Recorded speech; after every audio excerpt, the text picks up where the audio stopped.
এই পরে তুই জামা ষষ্ঠী খেতে যাবি? হ্যাঁ, বল খাবার নিয়ে ব্যাপার। খাওয়া নিয়ে রামেশ্বর করে দিয়ে চলে আসে। ও, খাবি না? হ্যাঁ, সকালে তো না খেয়েই যাচ্ছি রে। খেতে খেতে না দিলে কচুরি খেয়ে নেবো।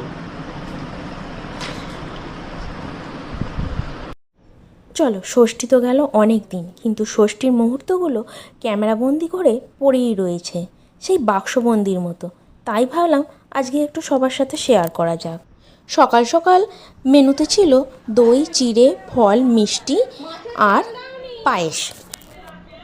আর দুপুরে ছিল শাক, আলু ভাজা, 5 রকম ভাজা, বাটার ফ্রাই, মুগের ডাল, ইলিশ মাছ, মটন আর চাটনি।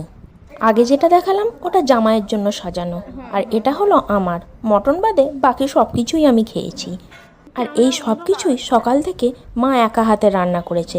তার মধ্যে এই বাটার ফ্রাইটা দারুণ খেতে হয়েছিল। এই ছিল আমাদের ছোট